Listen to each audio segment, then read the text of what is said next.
884 million people around the world still lack even a basic drinking water service in 2017, according to the latest report by the World Health Organization.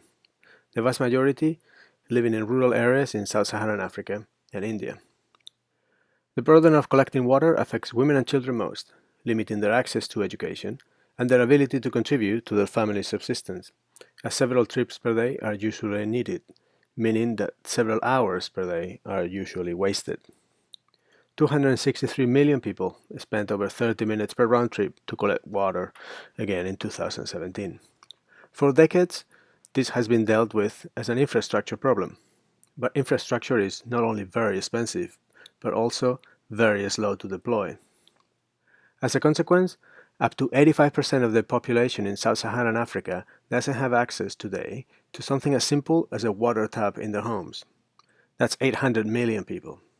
While more than 60%, it's still not connected to the electricity grid.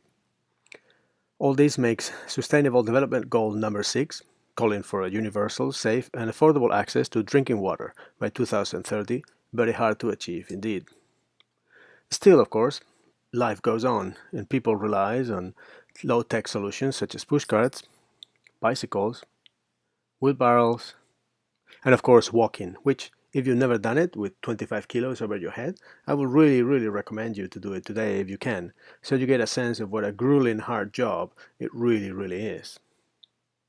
Now, walking might be our cheapest competitor, but it's certainly not free, as it has a tremendous social cost, way beyond health and education.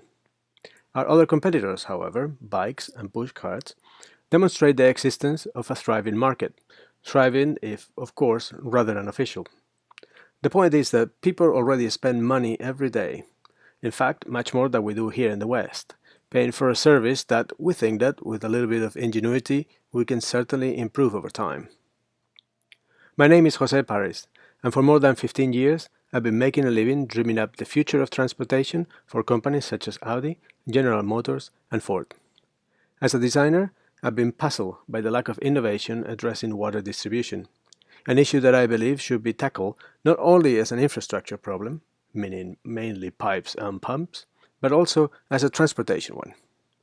So early this year, I quit my corporate job and found water. With water, we want to create a flatpack, ultra-low-cost solar transportation system for the bottom of the pyramid, so that one person, at walking speed, can do the work of 25, carrying up to 12 jerrycans or around 250 liters in one go, as well as charging mobile phones and other electrical devices with the 150 watts of solar energy installed, all for less than $1,000.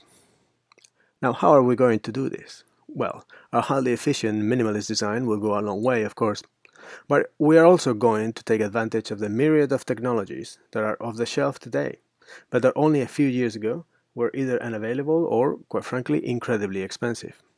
We are talking about technologies such as 3D printing, solar panels, electric motors, and all the electronics related with pay-as-you-go systems and mobile money.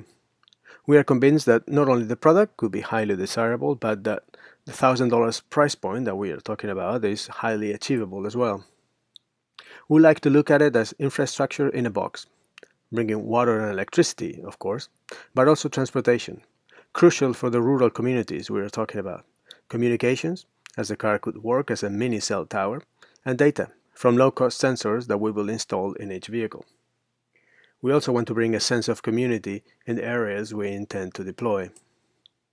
Meanwhile, creating zero emissions, offering a clean alternative at last to the old-fashioned, dirty solutions available today at the very bottom of the income ladder. Very importantly, we believe we can do it as a business, not as a charity, so that the system is self-sustaining. Current on-the-ground data indicates that distributing water and electricity, it is possible for each vehicle to generate around $10 of revenue a day. Revenue that we would like to share with a local partner using a pay-as-you-go system. We are based in London. We have bootstrapping the effort so far, but we are already in advanced talks with 2 angel investors here in an area. We are also supported by Imperial College through their Hackspace program. I'm working to test our minimum viable product first in Portugal later this year, as well as in rural Kenya with our local partners in early 2018. Maybe, who knows, with your support. Again, my name is Jose Paris, founder of Water, and if you have any further questions, or if you think that you or someone you know can help us achieve these goals, do not hesitate to get in touch with us at the email on the screen. Thank you so much.